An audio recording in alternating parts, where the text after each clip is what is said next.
Great, welcome everyone. We'll be starting now. Emily will be giving a talk on developing smart contracts in Sway. If you have comments, please leave them in the chat, and then we'll get to them at the end. Without further ado, you can go ahead. Thanks for the intro. Let me share my screen.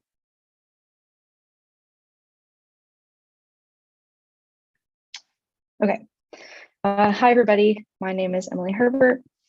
I'm a contributor at Fuel Labs, and today I'll be introducing you to Fuel and introducing you to how Fuel is the fastest modular execution layer. What is a modular execution layer? Well, currently in the space, we're seeing that traditional blockchain infrastructures are limited by the amount that they can scale throughput. In particular, we're seeing that L2s, while they do offer a margin of cost reduction for access to the Ethereum ecosystem, we're seeing that the throughput increase that they provide is modest at best. And then what this manifests as is that when there's high traffic to the Ethereum ecosystem, L2s struggle to keep costs low, and a cost for a single transaction may rise to several dollars. And I think ultimately what we can say is that if we want to spread the global access to blockchain, we need to solve the scalability problem at its core. At Fuel, we believe that the fix to the scalability problem lies within the modular blockchain. What is the modular blockchain? Well, in L1 blockchain infrastructures, there's an ongoing colossal shift from monolithic designs to modular designs. A monolithic design might see the different layers of the blockchain infrastructure being data availability, execution layer, and others, all being coupled together by the same technology. But a modular design would see each of those layers being handled by a different technology. What this comes out to is that when you have a modular design and each of these layers is handled by its own technology, each of these layers can be specialized to increase throughput and to achieve better performance with a modular infrastructure. To make this more concrete, here's just a little example of what this might look like. So here on the left, we have 4 layers that would be present in a blockchain infrastructure. We have data availability, consensus, settlement, and execution. And then here on the right, we have an example of a monolithic and a modular blockchain infrastructure. In the monolithic blockchain infrastructure, we see that each of these layers is handled by the same technology, which in this example is the gear emoji, but you can think of this like Ethereum. Ethereum would handle the data availability all the way down to the execution. But in a modular blockchain infrastructure, these different layers are handled by different technologies, allowing each layer to be specialized. So in this example, the data availability is handled by the rocket emoji, but you can think of this being a technology like Celestia. The consensus and settlement layers are again handled by the gear emoji in this example, so this would be Ethereum. And then in this modular blockchain stack, the execution layer is handled by Fuel. We can see here that Fuel at a high level is an execution layer for the modular blockchain. But at the beginning, I claimed that it was the fastest. So what makes it the fastest? Well, this is derived from the 3 core Fuel pillars. These would be number 1, parallel transaction execution, number 2, the Fuel virtual machine, and number 3, a superior developer experience. And I'll talk about what each of these means. Pillar number 1 is that at its core, Fuel uses a UTXO-based parallel transaction execution scheme under the hood.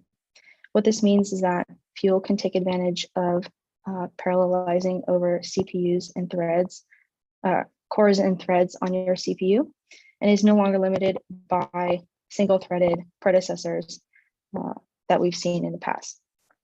And ultimately, this design decision allows Fuel to be the fastest modular execution layer. Pillar number 2 is the Fuel virtual machine, otherwise known as the Fuel VM. The Fuel VM is the executing component that interacts with Fuel. The Fuel VM is designed to learn from its predecessors and learn from the mistakes of the past and learn from modern blockchain paradigms that you and I know today. And ultimately, the design of the fuel VM allows it to strip away needless computation and wasted resources and offer a very specific blockchain optimized virtual machine. Pillar number 3 is the superior developer experience that Fuel provides with Sway and with Fork. Sway is the smart contract language that runs inside of the Fuel VM, and Fork is the tooling around Sway that offers the elevated developer experience. Both Sway and Fork are in active development right now. So now I'm going to talk more about Sway and Fork, and then at the end, I'm going to show an example of how you can get started using Sway and using Fork as your entry point to the Fuel ecosystem. The best way to introduce Sway is to talk about the existing technologies that we've seen in the past. So currently, if you want to write a smart contract, one of the more prominent languages is Solidity. Solidity was written for the early Ethereum virtual machine. It feels kind of like JavaScript, and it has a lot of domain-specific elements that allow you to do blockchain-specific development. So this would be allowing you to write first-class contracts, allowing you to use contract storage as a language construct, and more. But Solidity has some issues. So for one, the Solidity docs don't necessarily tell you how to do a contract end-to-end.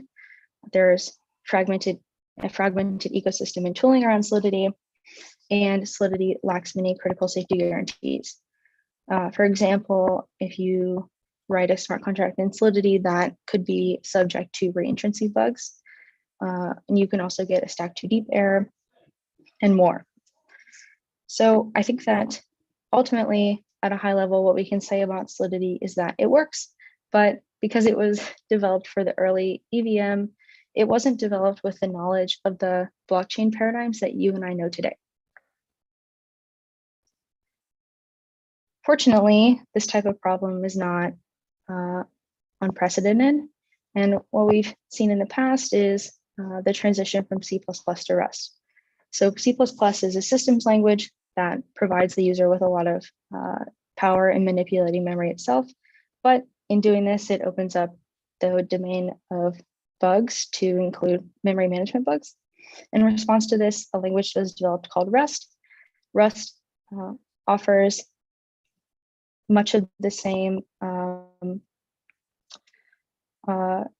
systems level contributions that C++ offers, but one of the features is that at a language level, it manipulates the system memory itself to prevent a lot of the domain-specific systems bugs that were present in C++. So this includes use after free, indexing outside of an array bounds, etc. And what we're finding is that people really like this about Rust, but there's lots of other things that people like about Rust.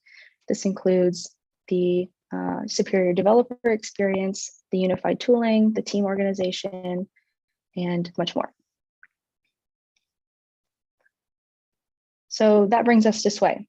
At a high level, Sway learns from both Solidity and from Rust and combines both of these languages in its own approach to develop or to provide a superior development experience.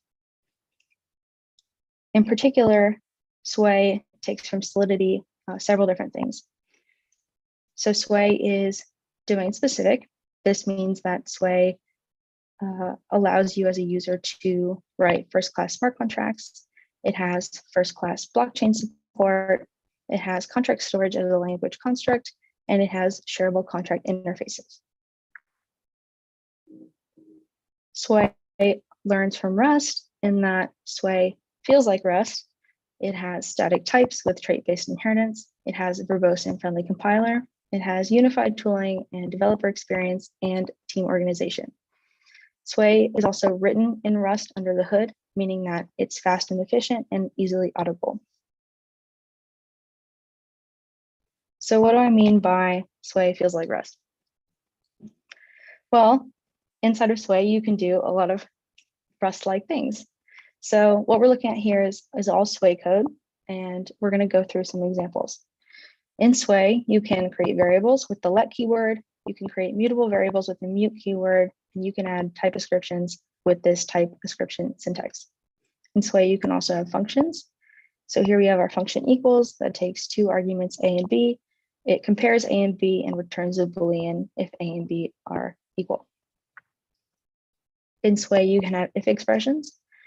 And by expressions, we really do mean expressions. And what this means is that if expressions can be both in a statement location syntactically as well as an expression location syntactically. So here on the left, we have an expression, we have an if expression that returns a different number depending on the value of foo. But then on the right, we have an if expression that does a conditional variable assignment depending on the value of foo. Sway has match expressions, and match expressions are similar to if expressions in that they can be in multiple places syntactically. You can think of match expressions like a switch statement, or if you were in Solidity, this would be a chained if-else statement. But in Sway, we actually have match expressions. So here on the left, we have a match expression that returns a different number depending on the value of foo. And then on the right, we have a conditional variable assignment where depending on the value of foo, bar is either 0 or 1. Sway has structs with accompanying methods. So here we have our struct foo that has 2 elements, bar and baz. And then inside of the impl block on the lower part of the example, we have an accompanying method is baz true that just returns if the baz element from foo is true. Sway has enums, which are actually proper sum types. So here we have our enum sale, which has 2 variants, product of the product type and service of the service type. The product type has 2 elements, SKU and price, and the service type has 2 elements, name and hourly rate. And we can see that the enum sale is the sum type of both the product type and the service type. Sway has generic types and type inference. So here is another struct like we saw on the struct slide, but this struct is different in that it has 2 generic elements. So X and Y can contain any type that they want to, and this is manifested by them syntactically showing that they're containing the type T. So we have our struct point that has a generic type T, where X and Y are both of that generic type T. So you can think of this like, oh, if I want my point struct to contain U64s, or I want my point struct to contain U32, or really anything, because it's a generic type. You can also have associated methods with those generic types. So here we have an associated method new that takes 2 elements, A and B, and returns a point with X as A and Y as B. Sway has elevated error handling. So we can see here in this example that we have this enum result. The result enum is a type in Sway that's used to represent either a success or an error. So the result enum has 2 variants, OK and error. The OK would be used in a success case, and the error would be used in an error case. Then in its function withdrawal, we see that the control flow either returns this success case, which is OK, or returns the error case, depending on what the control flow, what happens with the control flow. So we can see in this example that we're trying to withdraw an amount from our account. And if we have that amount in our account or in our balance, we're going to be OK, and the transaction will succeed and will return an OK. But if we don't, then the transaction will fail and will return an error. What this ends up manifesting as is when you as the developer are using errors inside of Sway, the compiler, the Sway compiler, will force you to handle the errors appropriately and successfully before you can deploy your contract. This eliminates any of the issues that you might encounter with unhandled control flow and allows you to be confident that your code handles all error cases appropriately and also success cases appropriately. What do I mean by Sway is domain specific? Well, in Sway, there are specific primitive types that allow you to do blockchain specific applications. So this includes unsigned integers, booleans, static length arrays, 32-byte values, single byte values, and the unit type. Sway also has tuple types for you to assemble these primitive types, and user-defined structs and enums that we saw previously, as well as generic types across structs, enums, and functions. Sway has first-class contracts, and when you write a contract in Sway, it'll look like this. So there's two main components here, and the first is this this ABI definition. So to create a contract, you'll define an ABI. Here we have ABI simple auction, which has one function bid. Then we can then in the second half of the example, we're implementing this ABI for a contract in Sway. And then when we do that, we're going to implement the function bid. So when you're defining a contract in Sway, it's these two components. It's the ABI definition, then implementing the contract with that ABI definition, where you actually implement the functions that are present in the ABI. In Sway, you can call contracts. So if you remember on the previous slide, we have our ABI definition, which has the function bid. And then in this lower example, we're going to be calling this function bid using the ABI.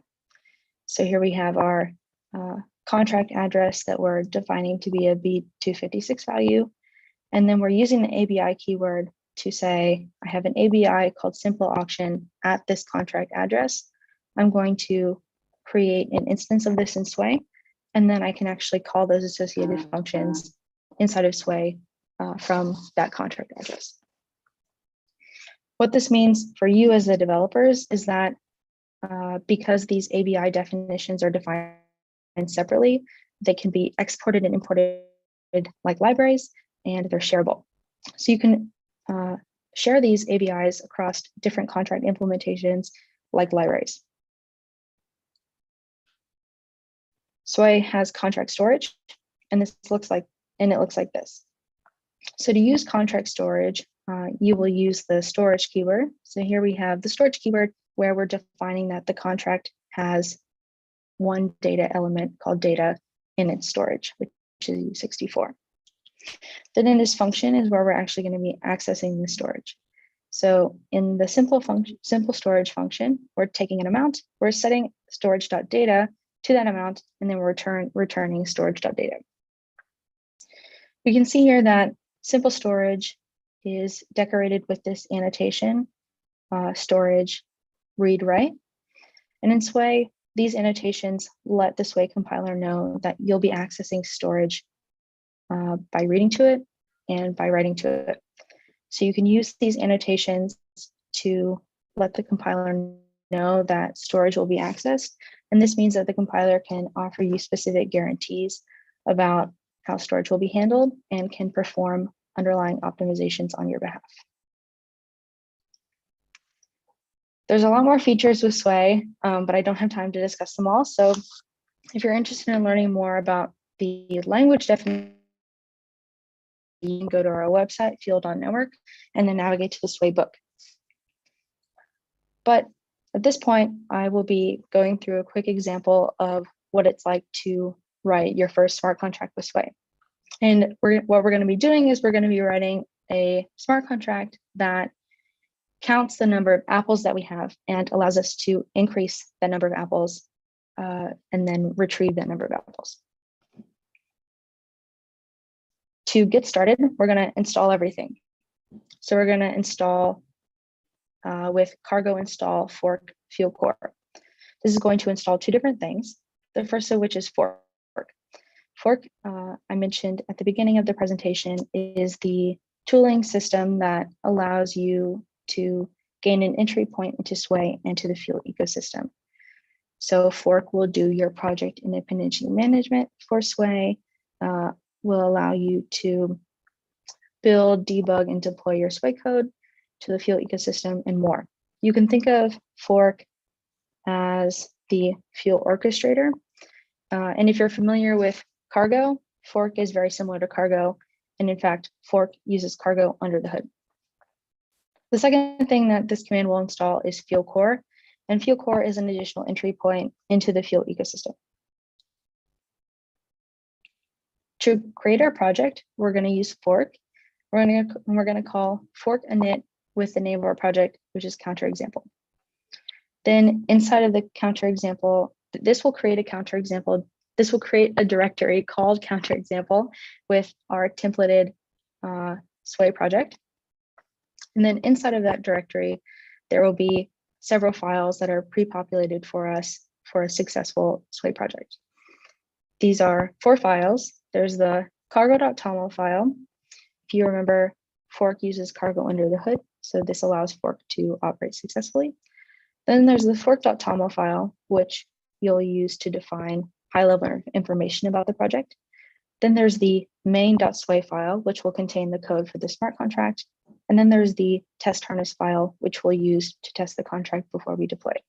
And I'm going to go through what some of these look like in the code. Our fork.toml file is going to contain the information for our Sway project that will allow fork to build it successfully with the information that we've given it. So this includes the authors list, the license that we want to use, and the name of the project. Inside of our main.sway file, this is where we're going to be defining the contract that we want to test and deploy. There's 4 different subcomponents to this contract, so I'll walk through what each of these means. At the top, we have the contract keyword. This allows the Sway compiler to, this tells the Sway compiler that this code contains a contract. Then we have our contract storage definition with the storage keyword. And in this example, with the contract storage, we're going to be storing one value, which is apples, which is U64. Next, we're going to define our ABI. So we have our ABI counter contract, which has 3 functions. Our initialize function, which is going to initialize the number of apples, our increment function, which is going to increment the number of apples, and our get function, which is going to return the number of apples currently that we have to us. Lastly, we're going to actually implement these functions and implement the ABI. So we have our implementing ABI for contracts, and we're going to implement each of these functions. So initialize will set the number of apples to 0. Increment will increment the number of apples by n, and get will retrieve the number of apples and return that number to us.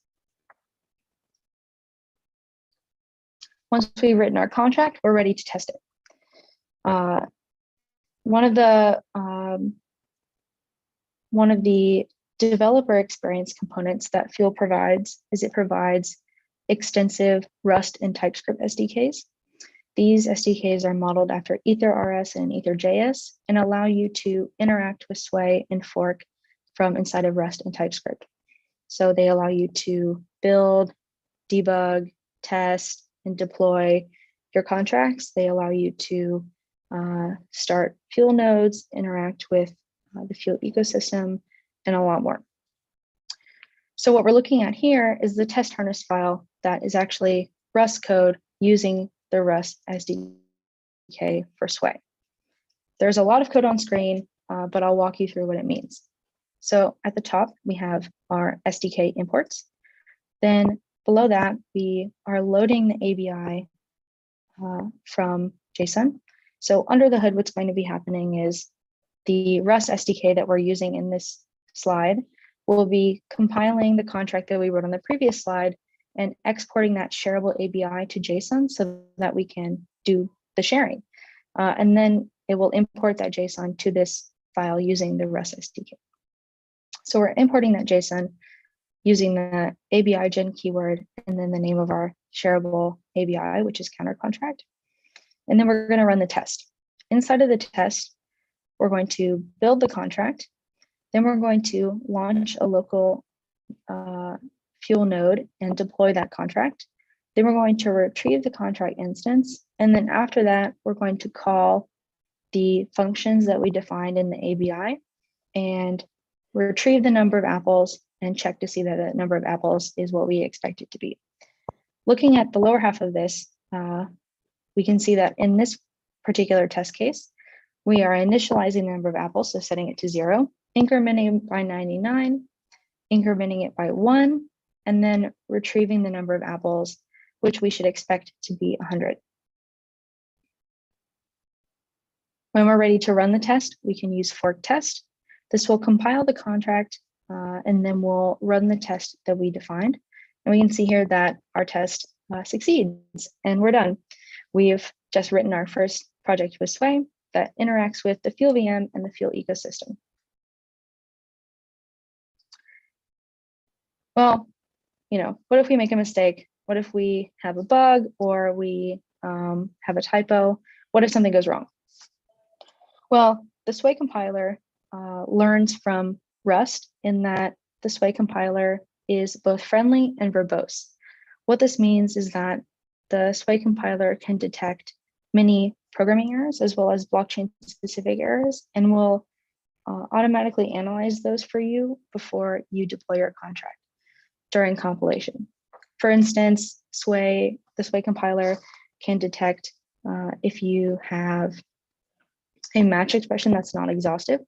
So if you are using a match expression and you're matching on a tuple, for instance, if you don't consider all of the cases for that tuple and you haven't considered all cases of control flow for that match expression, the Sway compiler will fail to compile and will let you know which cases you need to implement. For blockchain specific errors, one example is that right now in Sway, we have the ability to, there's an experimental branch which allows you to analyze your code to see if your smart contract will be susceptible to reentrancy bugs. So the Sway compiler will do this for you, and then if it's found that your smart contract is susceptible to reentrancy bugs, the Sway compiler will give you a warning that it feels that you've created a contract that might be susceptible to this. Wrapping it up, at a high level, today we've talked about Sway and Fork, the Fuel VM, and Fuel, but there's a lot of stuff that we didn't get to cover. So in addition to providing a superior developer experience with the elements that we saw today, Fuel also provides Fork, which is the Sway toolchain, friendly compiler, built-in testing infrastructure, those extensive SDKs that I mentioned, an extensive standard library, a VS Code plugin with automatic save, automatic format, hover, go-to abilities, a language server that we've had since May of 2021, and a built-in debugger, gas profiling, and code coverage, which are all a work in progress. So wrapping it up, I want to let everybody know that we're very excited to introduce the Fuel Online Hackathon. So we would like to introduce the Beyond Monolithic Fuel Online Hackathon that's happening at the end of this month, May 27th through May 30th, and you can win up to $100,000 in prizes. During this hackathon, we encourage you and invite you to use Sway and Fork to build an exciting product where you can win money. I would like to thank all the Fuel contributors. Without all the Fuel contributors, we would not be here where we are today. I think now at this point, we have upwards of 40 Fuel contributors, which is very exciting. Thanks, everybody. If you are interested in learning more, you can go to our website, fuel.network. If you would like to connect with us on Twitter, you can connect with Fuel, with Sway, or with myself. So thanks. Great, thank you, Emily. That was great. Thank you for joining as well. There are the social links right there, but you could also find Fuel on the ETH Global Discord channel. It's under the sponsor link, Fuel. We do have 2 workshops going on today still with Wallet Connect and Aave, but this will be available on YouTube. So if there's any questions, bring them over to Discord, Twitter, or anywhere else. Thanks, everyone. Thank you, Emily.